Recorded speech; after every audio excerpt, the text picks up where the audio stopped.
Hi friends, അസ്സലാമു അലൈക്കും. പുതിയൊരു വീഡിയോയിലേക്ക് എല്ലാവർക്കും സ്വാഗതം. വളരെ ടേസ്റ്റി ആയിട്ടുള്ള ബ്ലാക്ക് ഫോറസ്റ്റ് കേക്കുമായിട്ടാണ് ഇന്ന് വന്നിരിക്കുന്നത്. കുട്ടികളുടെ പിറന്നാളിന് ആവശ്യമായ കേക്ക് നമുക്ക് വീട്ടിൽ തന്നെ തയ്യാറാക്കിയെടുക്കാം. വളരെ ചിലവ് കുറഞ്ഞ രീതിയിലാണ് ഞാനിവിടെ ഈ ബ്ലാക്ക് ഫോറസ്റ്റ് കേക്ക് തയ്യാറാക്കിയിരിക്കുന്നത്. ഇത് എല്ലാവർക്കും ഇഷ്ടപ്പെടും. അതേപോലെ തന്നെ നല്ല ഭംഗിയുണ്ട് കാണാൻ, വളരെ ടേസ്റ്റി ആയിട്ടുമുണ്ട്. നമുക്ക് ആദ്യം തന്നെ ഇതിലേക്ക് എന്തെല്ലാം ആവശ്യമാണെന്ന് നോക്കാം. ഞാൻ ഈ കേക്ക് തയ്യാറാക്കിയത് ഒരു നോൺ സ്റ്റിക്കിൻ്റെ പാത്രത്തിലാണ്. ഈ വലിപ്പമുള്ള ഒരു നോൺ സ്റ്റിക്കിൻ്റെ പാത്രമാണ്. ഇതിൽ നമുക്ക് ബട്ടർ പേപ്പർ പിരിച്ച ശേഷം അതിലേക്ക് എണ്ണ പുരട്ടി ആദ്യം തന്നെ നമുക്ക് ഈ പാത്രം ചൂടാക്കിയതിന് ശേഷം വെള്ളം ഇല്ല എന്ന് ഉറപ്പിച്ചതിന് ശേഷം മാത്രം ഇതിലേക്ക് ബട്ടർ പേപ്പർ താത്തി വെക്കുക. അതിലേക്ക് നമുക്ക് ആവശ്യത്തിന് മാത്രം എണ്ണ ഒഴിച്ച് എണ്ണ തടവി കൊടുക്കാം. പാത്രത്തിൻ്റെ 4 സൈഡും 4 ഭാഗങ്ങളിലും എണ്ണ ആകുന്ന രൂപത്തിൽ, അതായത് പെട്ടെന്ന് ഇളകി കിട്ടാൻ വേണ്ടി നമുക്ക് ബട്ടർ പേപ്പറിൻ്റെ പുറമെ എണ്ണ പുരട്ടി കൊടുക്കാം. നമുക്കിതൊരു ഭാഗത്തേക്ക് മാറ്റി വെക്കാം. ഇതിൽ എന്തെല്ലാം ആവശ്യമുണ്ടോ എന്ന് പരിചയപ്പെടാം. ആദ്യം തന്നെ 1 ഗ്ലാസ് മൈദയാണ് ഞാൻ ഇവിടെ ഉപയോഗിക്കുന്നത്. നിങ്ങൾ ഏത് പാത്രത്തിലാണോ മൈദ അളക്കുന്നത് അതേ അളവിൽ തന്നെയായിരിക്കണം പഞ്ചസാരയും എടുക്കേണ്ടത്. നമുക്കിവിടെ 3 ടീസ്പൂൺ കൊക്കോ പൗഡറിൻ്റെ ആവശ്യമുണ്ട്. 5 മുട്ട ഉപയോഗിച്ചാണ് ഞാൻ ഈ കേക്ക് ഉണ്ടാക്കുന്നത്. അതുകൊണ്ട് തന്നെ 1 ഗ്ലാസ് മൈദക്ക് 1 ഗ്ലാസ് പഞ്ചസാര എന്ന നിരക്കിൽ 3 ടീസ്പൂൺ കൊക്കോ പൗഡർ ഉപയോഗിച്ചാണ് ഇത് ചെയ്യുന്നത്. നമുക്കിതിനെ അരിച്ചെടുക്കാം. ആദ്യം തന്നെ നന്നായി അരിച്ചെടുത്ത ശേഷം നമുക്കിത് മാറ്റി വെക്കാം.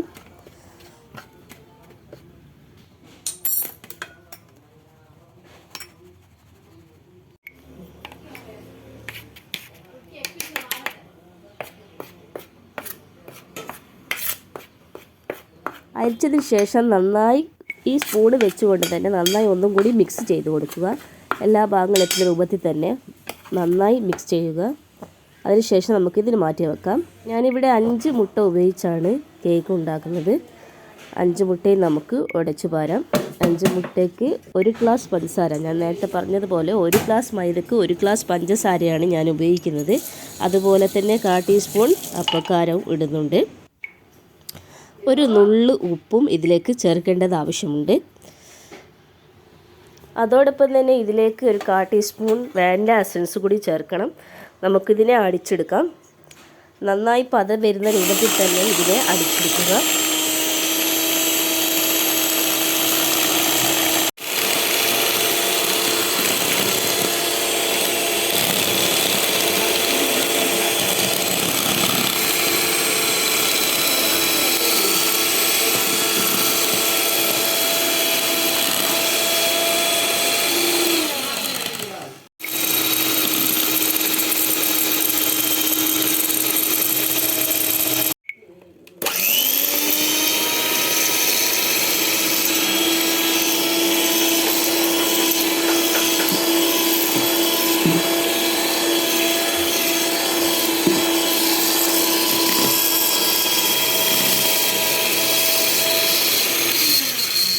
നന്നായി ബീറ്റ് ചെയ്ത ശേഷം മാത്രം ഇതിലേക്ക് ബാക്കിയുള്ള ഇൻഗ്രീഡിയൻസ് ചേർക്കുക. ആദ്യം തന്നെ നമുക്ക് ഇതിലേക്ക് അരിച്ച് വെച്ച മൈദയും കൊക്കോ പൗഡറും മിക്സ് ചെയ്തത് ചേർക്കാം. ആദ്യം 1-2 സ്പൂണോളം ഇട്ടതിന് ശേഷം മിക്സ് ചെയ്യുക.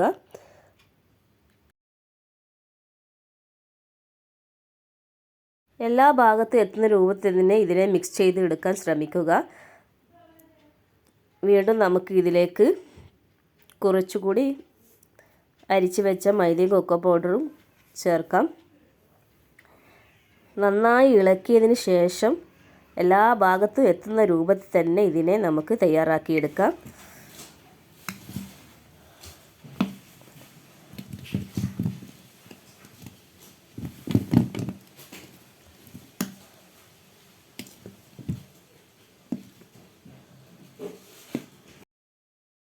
ഈ ഒരു രീതിയിലായിരിക്കണം കേക്കിൻ്റെ ബാറ്ററി തയ്യാറാക്കേണ്ടത്.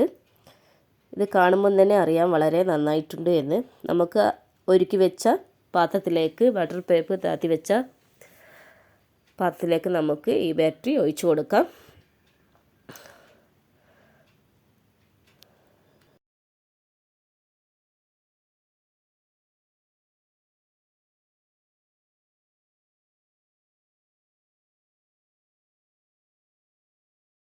ഇത് ഒഴിച്ചതിന് ശേഷം നമുക്ക് ഈ പാത്രം ഒന്ന് നന്നായി തട്ടി കൊടുക്കാം. ഇതിലുള്ള എയർ ബബിൾസ് എല്ലാം പൊട്ടിപ്പോകാൻ വേണ്ടിയാണ്.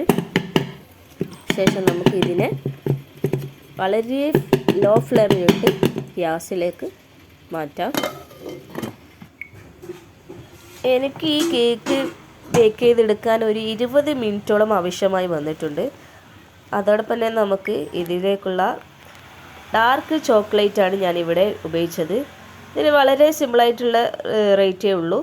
വളരെ ടേസ്റ്റി ആയിട്ടുള്ള ഒരു ഡാർക്ക് ചോക്ലേറ്റിൻ്റെ കട്ടയാണിത്. നമുക്ക് അരച്ചെടുക്കാം. 20-30 മിനിറ്റോളം ആയിട്ടേ ഉള്ളൂ. കേക്ക് തയ്യാറായിട്ടുണ്ട്. വളരെ സോഫ്റ്റായിട്ടുള്ള കേക്കാണ് നമുക്ക് ഇത് കിട്ടിയിരിക്കുന്നത്. ഇതിനാവശ്യമായിട്ടുള്ള ക്രീം ഞാനിവിടെ ഗോൾഡിൻ്റെ വിപ്പിംഗ് ക്രീമാണ് ഉപയോഗിക്കുന്നത്. ആദ്യം തന്നെ ഈ ബൗള് ഞാൻ ഒരു 2 മണിക്കൂർ മുമ്പ് ഫ്രീസറിൽ വെച്ചതാണ്. നമുക്ക് ഇതിലേക്ക് വിപ്പിംഗ് ക്രീം ഇത് 500ൻ്റെതാണ്. നമുക്കിതിനെ നന്നായി ബീറ്റ് ചെയ്തെടുക്കാം.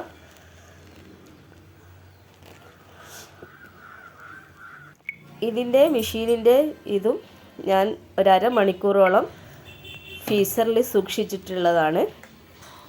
അതുകൊണ്ട് തന്നെ നല്ല തണുപ്പുണ്ട്. നമുക്കിതിനെ നന്നായി അടിച്ചെടുക്കാം. ഇത് ഗ്ലാസ്സിൽ പൊട്ടുന്ന ഗ്ലാസ് ആയതുകൊണ്ട് തന്നെ വളരെ സൂക്ഷിച്ച് വേണം ബീറ്റ് ചെയ്തെടുക്കാൻ. ഇവിടെ 2 രീതിയിലുള്ള ക്രീമാണ് തയ്യാറാക്കുന്നത്. ഒന്ന് വിപ്പിംഗ് ക്രീം ഡയറക്റ്റായിട്ട് ഉപയോഗിച്ചിട്ട് ചെയ്യുന്നതും, മറ്റൊന്ന് വിപ്പിംഗ് ക്രീം കൊക്കോ പൗഡറും അതുപോലെ തന്നെ ചോക്ലേറ്റിൻ്റെയും ഡാർക്ക് ചോക്ലേറ്റ് ഇട്ടുകൊണ്ട് ഒരു ക്രീം കൂടി തയ്യാറാക്കുന്നുണ്ട്. ഈ കണ്ടൻസൻസിയാണ് നമുക്ക് ആവശ്യമായിട്ട് വരുന്നത്. നമ്മൾ ക്രീം തൊട്ടാൽ തന്നെ ക്രീം കോരിയാൽ അത് വീഴാൻ പാടില്ല. ആ രൂപത്തിലായിരിക്കണം ക്രീം നമ്മൾ തയ്യാറാക്കേണ്ടത്. കാണുമ്പോൾ തന്നെ അറിയാൻ പറ്റും നിങ്ങൾക്ക് ഈ പരുവത്തിലായിരിക്കണം ക്രീം തയ്യാറാക്കി എടുക്കേണ്ടത്. അതോടൊപ്പം തന്നെ നമുക്ക് വേറൊരു ക്രീമും കൂടി തയ്യാറാക്കേണ്ടത് ആവശ്യമുണ്ട്. അതേപോലെ തന്നെ ആദ്യം തന്നെ ഒരു ബൗളെടുത്ത്, ഇതും 1/2 മണിക്കൂർ മുമ്പ് ഫ്രീസറിൽ വെച്ച ഒരു ബൗളാണ്. അതിലേക്ക് നമുക്ക് വിപ്പിംഗ് ക്രീം ഉപയോഗിക്കാം. അതേപോലെ നാം ചിരണ്ടി വെച്ച ഡാർക്ക് ചോക്ലേറ്റാണ് ഞാൻ ഇവിടെ ഇടുന്നത്. അതോടൊപ്പം തന്നെ 1 ടീസ്പൂൺ കൊക്കോ പൗഡറും ഇതിലേക്ക് ചേർക്കുന്നുണ്ട്. നന്നായി ബീറ്റ് ചെയ്ത ശേഷം ഇതിൻ്റെ കളർ നിങ്ങൾക്ക് ചേഞ്ച് ചെയ്ത് മാറുന്നത് കാണാം. അതേപോലെ ഇത് വളരെ ടേസ്റ്റി ആയിട്ടുള്ളൊരു ക്രീമാണ്. വളരെ ടേസ്റ്റി ആയിട്ടുണ്ട്. ഇത് നമുക്ക് നന്നായി അടിച്ചെടുക്കാം. ആദ്യം ചെയ്തതുപോലെ തന്നെ നമുക്കിതിനെ ബീറ്റ് ചെയ്തെടുക്കാം. നന്നായി ബീറ്റ് ചെയ്തതിന് ശേഷം ആദ്യം ചെയ്തതുപോലെ തന്നെ ഇതിൻ്റെ കളറ് ചേഞ്ചായി വരും. ഈ കളറിലാണ് കിട്ടുക. കൊക്കോ പൗഡറും ഡാർക്ക് ചോക്ലേറ്റും അടങ്ങിയതാണ്. നമുക്കിനി കേക്കിനെ 3ആയി തരംതിരിക്കാം. അങ്ങനെ നമുക്ക് ഇതിലേക്ക് സ്റ്റാൻഡ് വെക്കാം. ഞാനിവിടെ ഈ കേക്കിനെ 3 ലെയറായിട്ടാണ് എടുക്കുന്നത്. 2 ലെയറായിട്ട് ചെയ്യുന്ന ആൾക്കാരുമുണ്ട്. നമുക്കിതിനെ 3 ലെയറായിട്ട് ചെയ്യാം. ആദ്യം തന്നെ 3 ലെയറായിട്ട് നമുക്ക് കട്ട് ചെയ്തിട്ട് എടുക്കാം. കാര്യം പറയാൻ വിട്ടുപോയി. ഇത് ഒരു 20 മിനിറ്റോളം ഞാൻ ഫ്രീസറിൽ വെച്ചിട്ട് എടുത്തതാണ്. ഫ്രിഡ്ജിൽ വെച്ചിട്ട് എടുത്ത കേക്കാണ്. അതോടൊപ്പം തന്നെ ഈ ക്രീമും ഞാൻ ഒരു 20 മിനിറ്റോളം ഫ്രീസറിൽ വെച്ചിട്ടുണ്ട്. അതിനുശേഷമാണ് ഇത് തയ്യാറാക്കുന്നത്. ആദ്യം തന്നെ രണ്ടാമതായിട്ട് ചെയ്ത ക്രീമാണ് ഞാനിവിടെ കേക്കിന് വേണ്ടി ഉപയോഗിക്കുന്നത്. കേക്കിൻ്റെ ഉൾഭാഗങ്ങളിലെല്ലാം രണ്ടാമതായി തയ്യാറാക്കിയ ക്രീമാണ് ഞാനിവിടെ ഉപയോഗിക്കുന്നത്. ആദ്യം തന്നെ നമുക്ക് സ്റ്റാൻഡിൻ്റെ മുകളിൽ കുറച്ച് ക്രീം പുരട്ടാം. അതിൻ്റെ മുകളിലായിട്ട് നമുക്ക് കേക്ക് വെക്കാം. അതായത് പഞ്ചസാരയുടെ സിറപ്പാണ്. പഞ്ചസാര സിറപ്പ് എല്ലാവർക്കും അറിയുന്നത് കൊണ്ടാണ് ഞാൻ കാണിച്ചു തരാനുള്ളത്.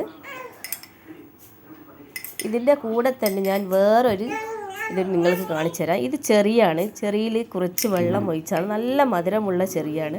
അതുകൊണ്ട് തന്നെ നല്ലൊരു ഫ്ലേവർ കിട്ടും. വളരെ ടേസ്റ്റി ആയിട്ടുണ്ട്. ഇത് നമുക്ക് ഇതിൻ്റെ മുകളിലേക്ക് ഒഴിക്കാം. അതിനുശേഷം ഞാൻ ഇതിലേക്ക് കുറച്ച് അരിഞ്ഞ് വെച്ച ചെറിയും കൂടി ഇതിലേക്ക് ചേർക്കുന്നുണ്ട്. കുട്ടികൾക്ക് വളരെ ഇഷ്ടമാണ്. അതുകൊണ്ട് തന്നെ കടിച്ചു തിന്നുമ്പോൾ കുട്ടികൾ വളരെ ആസ്വദിച്ചാണ് കേക്ക് കഴിക്കുന്നത്. വളരെ ടേസ്റ്റി ആയിട്ടുണ്ട്. നമുക്ക് ഇതിൻ്റെ മുകളിലേക്ക് രണ്ടാമത് തയ്യാറാക്കി വെച്ച ക്രീം ഒഴിക്കാം. ഈ ക്രീമിൽ കൊക്കോ പൗഡറും അതേപോലെ തന്നെ ഡാർക്ക് ചോക്ലേറ്റ് ചിരണ്ടിയതുമാണ് ഈ ക്രീമിൽ ഉപയോഗിച്ചിരിക്കുന്നത്. അതുകൊണ്ട് തന്നെ കഴിക്കുമ്പോൾ നന്നായി കടിക്കുന്നുമുണ്ട്. ഡാർക്ക് ചോക്ലേറ്റിൻ്റെ ആ കടിയും ഇതിലേക്ക് വരുന്നുണ്ട്. കൊക്കോ പൗഡറിൻ്റെ കളറാണ് ഈ ക്രീമിന് വ്യത്യാസം വരുത്തിയത്. എല്ലാ ഭാഗങ്ങളിലും എത്തുന്ന രൂപത്തിൽ തന്നെ ക്രീം നമുക്ക് പുരട്ടി കൊടുക്കാം. അതിനുശേഷം അതിൻ്റെ മുകളിലായിട്ട് നമുക്ക് ഒരു ലെയറും കൂടി വെച്ച് കൊടുക്കാം. എല്ലാ ഭാഗത്തും എത്തുന്ന രൂപത്തിൽ തന്നെ ക്രീം പുരട്ടുക. അതിനുശേഷം രണ്ടാമത്തെ ലെയറും വെക്കുക. അതിനുശേഷം അതിലേക്ക് പഞ്ചസാരയുടെയും നേരത്തെ കാണിച്ച പോലത്തെ പഞ്ചസാരയുടെയും അതേപോലെ ചെറീസിൻ്റെയും സിറപ്പ് ഇതിൻ്റെ മുകളിലേക്ക് ഒഴിക്കാം. അതിനുശേഷം നമുക്ക് ഇതിനെ ക്രീം പുരട്ടാം. എല്ലാ ഭാഗത്തും എത്തുന്ന രൂപത്തിൽ തന്നെ പുരട്ടിയ ശേഷം അതിലേക്ക് മൂന്നാമത്തെ ലെയർ നമുക്ക് ഇതിലേക്ക് വെക്കാം.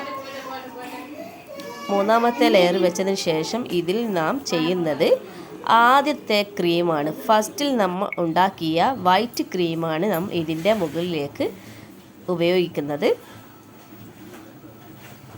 എല്ലാ ഭാഗത്തും എത്തുന്ന രൂപത്തിൽ തന്നെ ക്രീമിനെ ഫിനിഷ് ചെയ്യാൻ ശ്രദ്ധിക്കുക. വളരെ വൃത്തിയിലും വളരെ സൂക്ഷിച്ചും ഇതിനെ കൈകാര്യം ചെയ്യുക.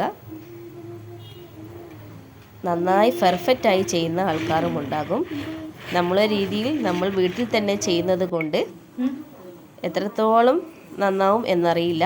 പക്ഷേ ഈ കേക്ക് വളരെ ടേസ്റ്റി ആയിട്ടുണ്ട്. അതേപോലെ തന്നെ വളരെ നന്നായിട്ട് പെർഫെക്റ്റ് ആയിട്ടുള്ള ഒരു കേക്കാണ് ഞാനിവിടെ തയ്യാറാക്കിയത്.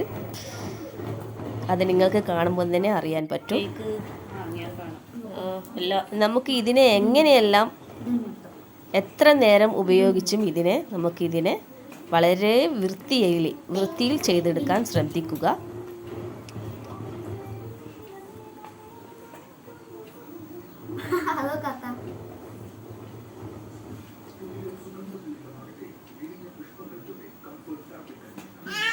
അതോടൊപ്പം തന്നെ ഞാൻ ആദ്യം തയ്യാറാക്കി വെച്ച ഡാർക്ക് ചോക്ലേറ്റ്, ഇത് അരമണിക്കൂറോളം ഫ്രീസറിൽ വെച്ചിട്ടാണ് ഞാൻ ഈ ചോക്ലേറ്റ് തയ്യാറാക്കിയത്. ഇതിൻ്റെ സൈഡിലെല്ലാം ഇത് നമുക്ക് ഇട്ട് കൊടുക്കാം. എല്ലാ ഭാഗത്തും എത്തുന്ന രൂപത്തിൽ, അതായത് വൈറ്റ് കളറ് കാണാത്ത രൂപത്തിൽ ഇതിനെ നമുക്ക് തയ്യാറാക്കി എടുക്കണം.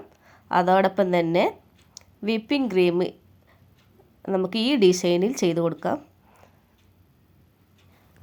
ഇങ്ങനെ തന്നെ ചെയ്യണമെന്നില്ല, പല രൂപത്തിലും ഓരോരുത്തരുടെ കഴിവിനനുസരിച്ച് അതിൻ്റെ ഡെക്കറേറ്റ് മാറ്റിയും ചെയ്യാവുന്നതാണ്.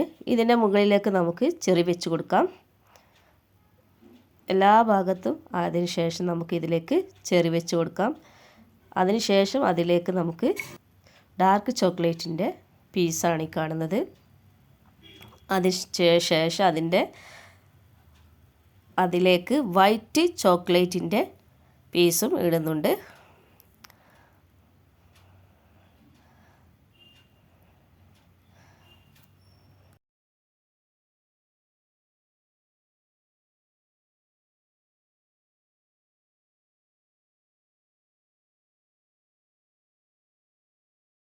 വളരെ ടേസ്റ്റി ആയിട്ടുള്ള ബ്ലാക്ക് ഫോറസ്റ്റ് കേക്ക് ഇവിടെ തയ്യാറായിട്ടുണ്ട്. എല്ലാവർക്കും ഇഷ്ടപ്പെടും.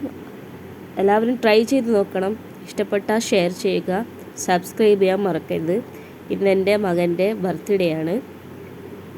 അവനിക്കായിട്ട് ഉണ്ടാക്കിയ കേക്കാണിത്. പിടയിൽ നിന്ന് വാങ്ങിയതിനെക്കാട്ടിയും പെർഫെക്റ്റ് ആയിട്ടുണ്ടെന്നാണ് മകൻ പറയുന്നത്. വളരെയധികം സന്തോഷം. എല്ലാവരും ലൈക്ക് ചെയ്യാനും ഷെയർ ചെയ്യാനും മറക്കരുത്.